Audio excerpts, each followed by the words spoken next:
Hey guys, how's it going? Thank you so much for joining our second session of our YSCSS Security Specialist. Okay, like I mentioned in the previous one, we still have something left. For example, we get a very important thing left on our P-Series PBX for security enhancement. It's going to be the firewall settings. Okay, so for today's session, uh, guess we're going to figure all of our configurations for the security enhancement and we're actually going to get started with the firewall configuration. Let's take a look here. All right. Now, same as usual for security, this is a big deal on your P-Series PBX when you deploy this in your local area network. And I guess about the security, about the protection, let's talk about the protection. About the network protection, I guess the first layer of the protection is supposed to be something based on our router, right? You got a router controls everything, right? Because that's kind of like the device which communicate the external network, which is the public network, and our local area network. So that's very important. If you really care about the security of your PBX, well, I guess not just your PBX, your whole local area network, then you absolutely need to spend more time on your router configuration. I mean, that's a big deal. You will need to figure out your router configuration, make sure this is strong enough to protect your whole network, right? And then behind the router, we have so many devices. Now, let's just take a look on the P-Series PBX, right? We've already got the first layer of the protection, which is going to be the, firewall settings, whatever it is on the router. Now, on the P-Series PBX itself, it also provides us the firewall rules. We can also enable this feature on the P-Series PBX to enhance the security as well. That's exactly what we're going to talk about now. Now, have a look here, guys. Here I also drop a tips here for you guys. Please back up the configurations on backup and restore page before you go ahead. In the case of locking the device, you can reset to factory default and restore the previous configurations. Why do we need that, guys? Take a look. Because we're going to set the firewall rules on the P-Series PBX. Sometimes we might probably make mistakes, like you create a very specific rule there and unfortunately you just get yourself be blocked. It really happens, right? So to make sure we won't get ourselves be blocked, kind of like that, terrible situation, then it's better for us to take a backup, right? It doesn't matter we get ourselves blocked or not because we got a backup, so we can reset everything back to factory mode. That's it. That's just a backup solution for us. But hopefully, we're not going to get ourselves be blocked. All right. So let's just jump in. Take a look. For the firewall settings, okay, firewall settings, take a look. When you jump into your system, you can simply click on security, and there's the security rules, and we have static defense. So firewall rules, we actually called it static defense. Those are some rules created by yourself or even created by the system by default. They are, static rules. Absolutely. So once you jump into your system, you will see something existed at the very beginning, which means we have something existed there. For example, we have some rules for local network access. We got four rules which cannot be deleted, which cannot be edited. See, we have something like this. Besides, we also have some other things. We also have some other domain related with our Yaster service. Just take a look. Just an example. We have something like update.yaster.com. We have something like active.yaster.com. Whatever it is, those are some services related with our Yaster server. So we don't want you guys to get yourself be blocked because you really need those service. You really need to acquire some updates from our server. That's it. So we help you guys to create something in advance. All right. And also you will see some other IP addresses will be added to your firewall rules automatically. Will be added to the static defense rule automatically. Those are basically it's gonna be they are your IP addresses of your IP files. If you try to use the auto provisioning for the phone registration, then those rules are going to be created automatically. Let me just switch it back on my live demo. Give it a check here. See, this is my P570. Let's just jump in, okay? We're going to jump in, take a look here, see exactly how does it look like. Okay, so once you're in the system, you can simply go for security. Here we have security rules. Click on that. All right, this is going to be the static defense. Exactly the thing I mentioned before. All of your firewall rules are going to be posted here. So we have something created by the system by default. For example, the first one, it's going to be some local access, just like you mentioned. Your local area network access, you're supposed to use something like this. So the system will just help you to create those sort of rules automatically. Make sure you won't get yourself be blocked in the local area network. By the way, guys, take a look here. You can even see the action here is accept. So make sure that's kind of like we just give you a rule to tell you that hey, this is going to be a local access, right? And the action is going to be accept. So you won't get yourself be blocked. And as for the protocol, it's both. So you probably want to know more details about the protocol. Hey, what kind of protocols do you guys support there? All right, let me show you something here. If you want to know more details about that, you can click on add here. See, this is the way how we customize a rule, a very specific rule. You can even create one for yourself. All right, anyway, take a look. The action here, we can select something else like accept, drop, or reject. All right, let's talk about the accept. So if this is going to be accept, the action is accept. Basically, it doesn't matter. We're always going to accept this action all the time, right? That's easy to understand. Then here, defense object. Object here, you have several options. Could be IP address, domain, or MAC address. Even the MAC address, guys. See? So if I choose the IP address, then right over here, the source IP address, subnet mask, then I'm supposed to, be the one to configure it by myself. Like if I want to tell the system that, hey, this specific IP address, if next time send some request from this one, we're gonna accept it. That's it. Simple and plain. And here you can also choose the protocol. This is the thing I mentioned before. So we select both, means we're gonna support UDP and TCP simultaneously. That's it. All right, just have a look here, and let's switch it back here. All right, so those are the first, some default rules created by the system, and also we have something else related to Yester server, like I said, like update.yester.com. This is the server for you to get the new firmware update. Absolutely. So if you disable this, I'm pretty sure you won't be able to get any update from our server if there's a new firmware.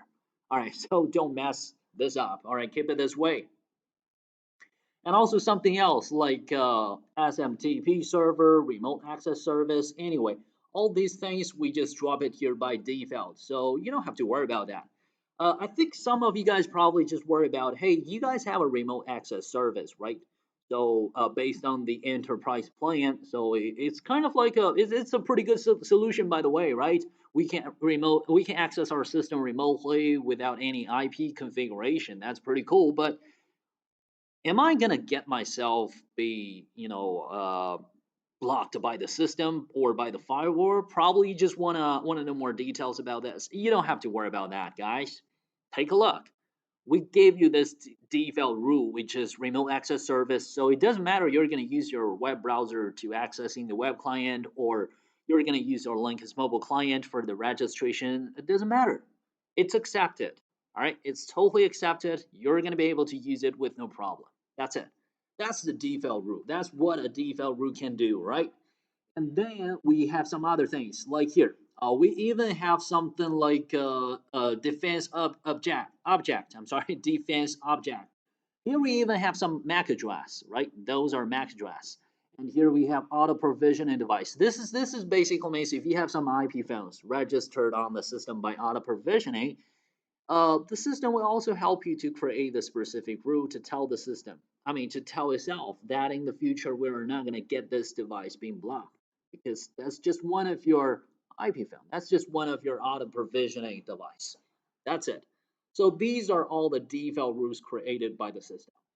Now, besides that, what else can we do? Of course, you can do something else. You can even add something new by yourself. So you can simply click on add. This is the thing I mentioned before.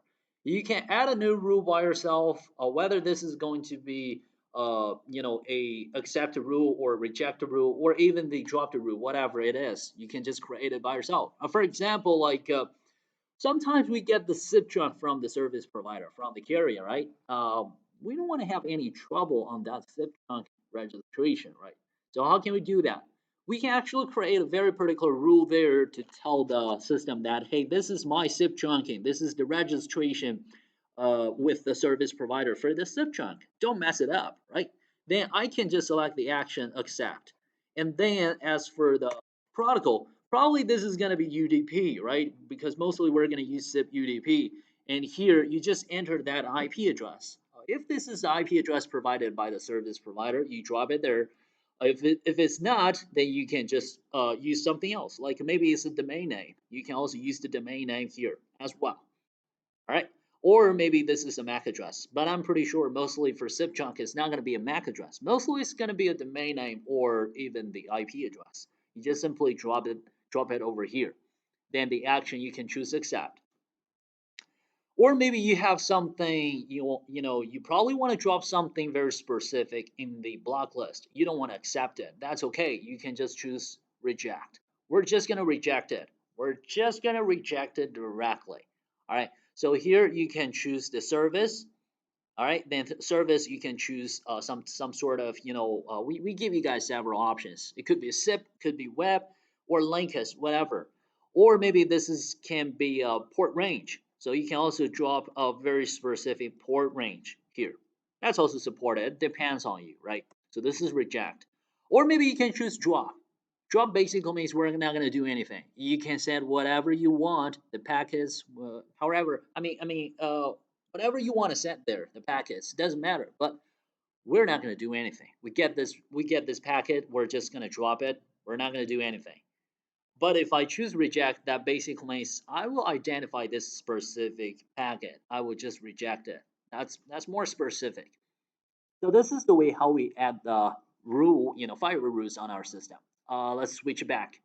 Switch it back on my slides. Give it a check here. All right.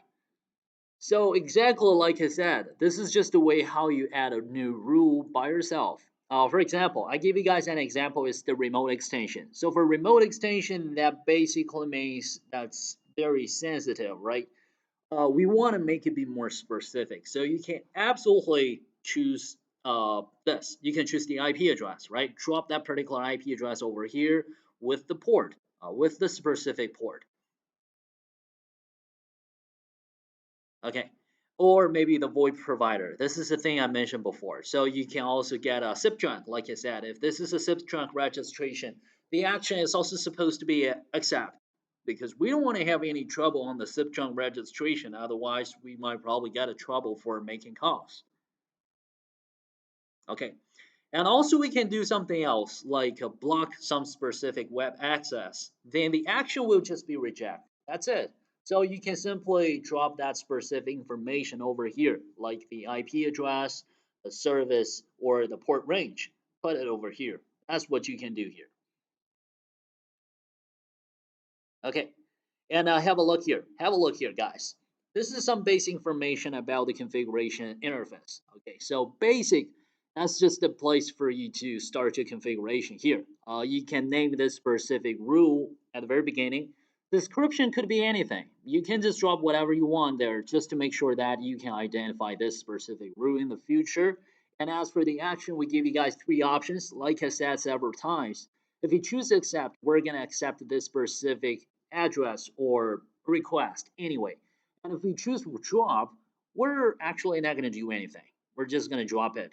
You know, you guys can see here, we are not going to send any error notifications back to the center because it's dropped. We're not going to give you any feedback. But if you choose to reject, well, we're actually going to give them the error notification back to the center. Just tell them that, hey, how's it going? We're going to reject it, please. All right. For defense defense object here, you can absolutely have some other customization here. All right, you can choose the type of source traffic, could be IP address, domain, or MAC address. That's pretty flexible for you to do it here. Uh, and then don't forget to select the the protocol. Don't forget to select the protocol. So this is basically the way how we add a static rule here. Okay, now next one. We've already talked about the static rule. Now let's give it a check on auto defense rule. So I will switch it back on my live demo. Have a look here. So on our PBX, we also gave you guys another option for security enhancement, which is the auto defense. So I guess if you have a brand new system, you would get several default auto defense rule here. I mean, if there's no problem, we can absolutely keep it this way. All right. So this is like the mechanism for the system to protect itself automatically. Just take a look. For example, like we have, let's give it a check here. HTTPS 48088. Okay, have a look. The protocol here is going to be both UDP and TCP. Number of IP packets is going to be 120. All right. Time intervals is going to be 60 seconds. So that's it. Basically, the system just tells you the rule. It tells you the rule that you'll be able to send 120 packets maximally during 60 seconds. That's it. We're just going to calculate it. If we try to access our system over, 120 seconds, I'm sorry, 120 packets per minute. This is like per minute. Then we're gonna get yourself be blocked, right? It really makes sense. This is easy to understand. And name here, you can name whatever you want, but we just try to make it simpler. So we just called it HTTPS, HTTP, TCP, or UDP. We just drop the specific protocol name over here.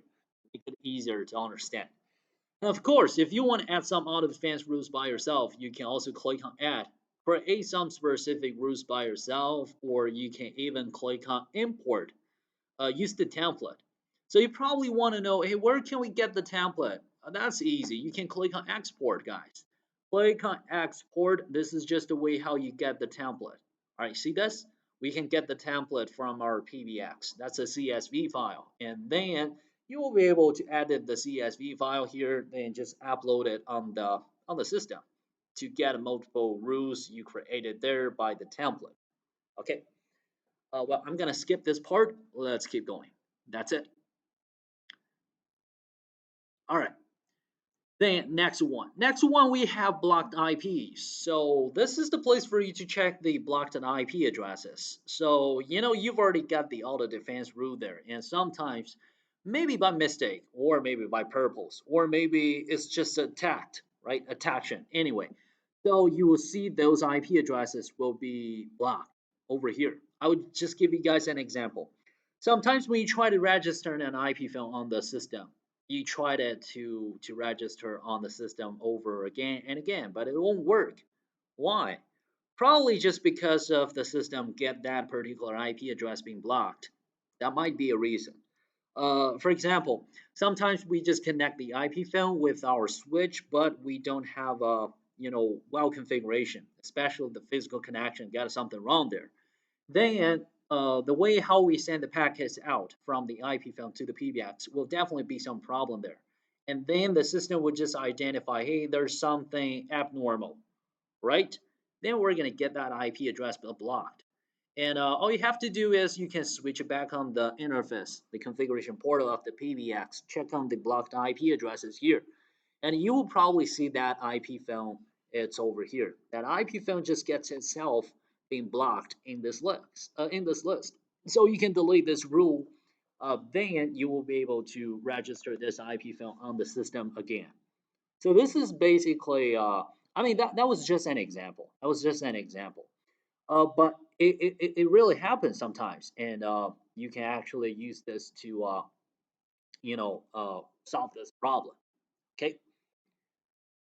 All right, now let's keep going. Another one, outbound call frequency restriction. This is the big deal, guys. So as we know, if we try to make an external call, that's okay. If this is one of my agents, he's making a call, that's absolutely fine. But sometimes you don't even know this is an agent or this is someone else, right? Like if there's a hacker, he just registered a phone on our system secretly, and you don't even know that. And how can you figure this out? You don't, right? Then in the future, you will got a problem there. The problem is top fraud. Absolutely, you will have top fraud. So, but you don't even know which extension has been hacked, right? So how can we do that? We can actually set this outbound call frequency restriction. You just tell your system that even I got myself hacked, but at least I can do something. Because for top fraud, mostly they're going to make lots of costs, especially like external outbound international calls, right? then we can actually set a particular rule here to tell the system how to control it. So you guys can see we got a default rule here, which is number of calls, 5, time period, 1 second. So it's kind of like our system would just control, make sure that if you try to make an external call, that's okay. But maximally, you will be able to make 5 calls during 1 second. That's it. This is just a rule, right? If you if you try to make more costs, like if you exceed this rule, okay, if you exceed this rule, then I'm sorry, you're gonna get yourself being blocked. Just like I mentioned in the previous session. Still remember? That particular extension gonna get himself being blocked and drop himself in the blocked list. So next time you won't be able to make any external calls. If you want to make external call, you're supposed to contact with super administrator. That's it. All right. So this is about the outbound call frequency restriction. And you can do the same thing. You can use the template to add multiple rules here. You can also add a new rule here manually by yourself. This is also supported. Okay, so that was, I guess that was all for the security rules so far. All right, let's switch it back here. See what else do we have. Okay, so we have outbound call frequency restriction. This is a thing I mentioned before, and check this.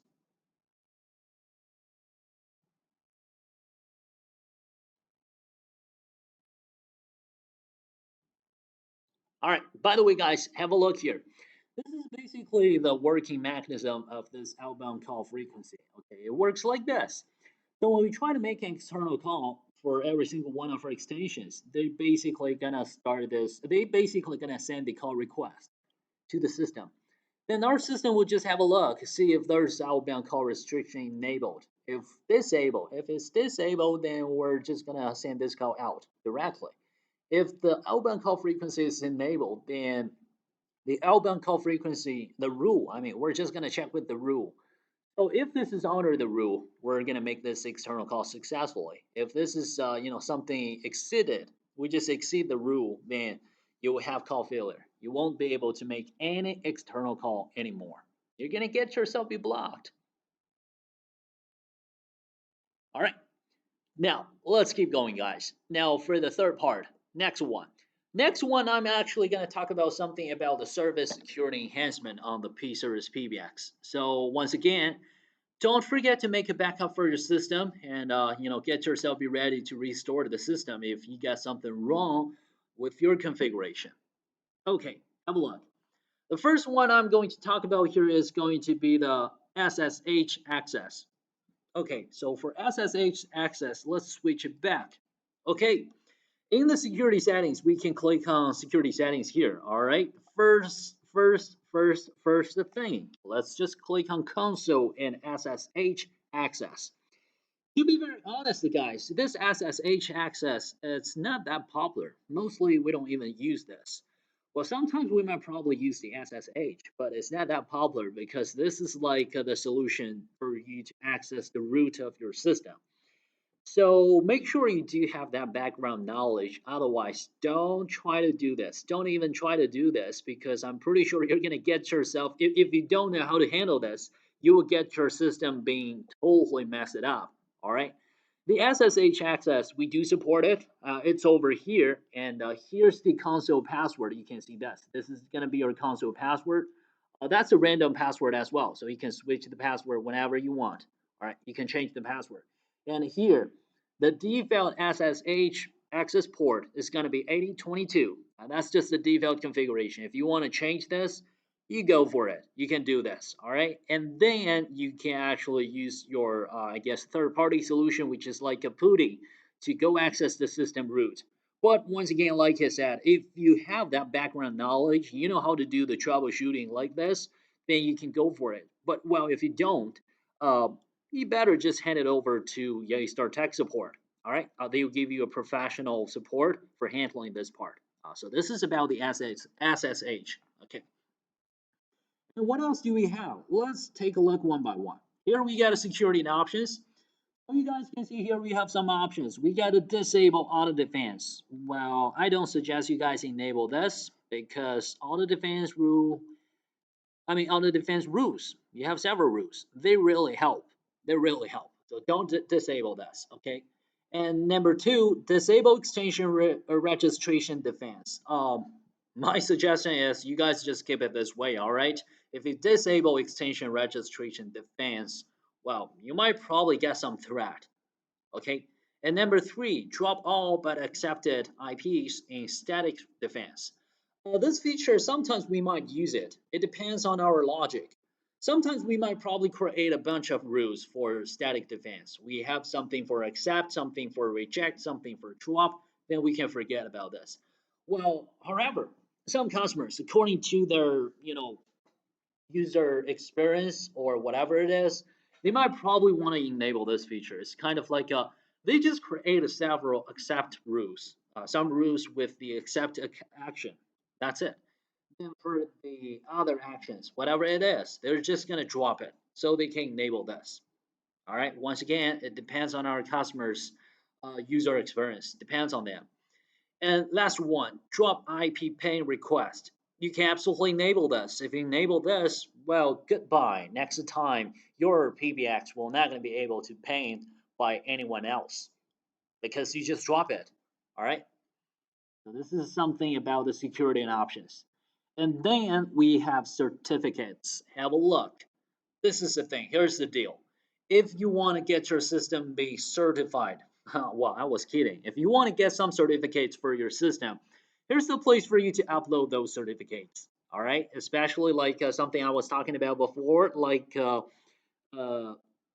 CA certificate. You can upload it over here. That's it. All right. Then let's give it a check on this one. Cloud country IP address. This is very interesting, guys. Let me tell you something.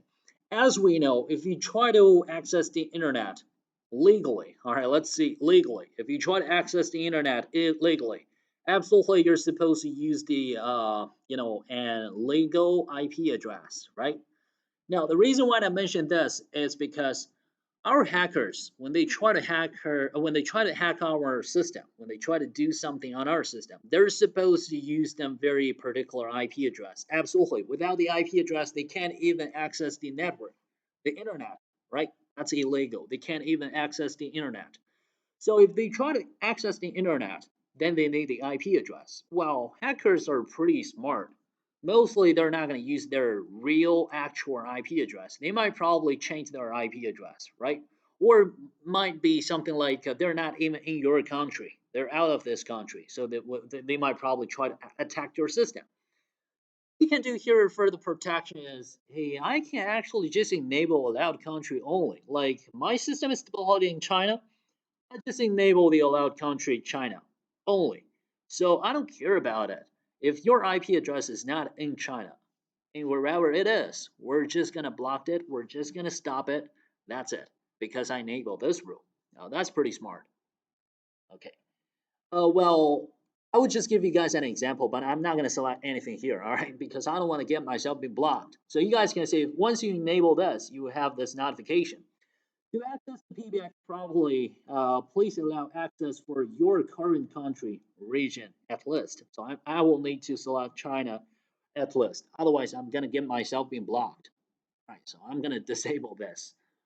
And another one, allowed country codes. This is another deal. For our system security enhancement, another problem we might probably have there is going to be top fraud. And about the top fraud, mostly they're going to make international calls. Hackers, they're going to make lots of international calls. This is terrible, right? So to make sure everything's under our control, one of our solutions is we can enable this allowed country codes. So like, I don't want you guys to make any international calls, or I just want you guys to make international calls for United States, North America. Anyway, then I can just enable this allowed country code. Then I can just enable country code one. Canada, North America. That's it. That's it. That's it. Nothing else, right? And by the way, here you guys can see this. We also have international dialing code. International dialing code you will actually need to check with the service provider because it's flexible. They might probably use 00. Sometimes they might not. They might probably use the plus. All right. So you will probably need to check with their local service provider, see exactly which dialing code are they using, 00 or plus or even something else. That's it. Just be a little bit careful with this. So anyway, this is just the way how we use the allowed country codes and allowed country and IPs for security enhancement. All right, now let's switch it back here, see what else do we have.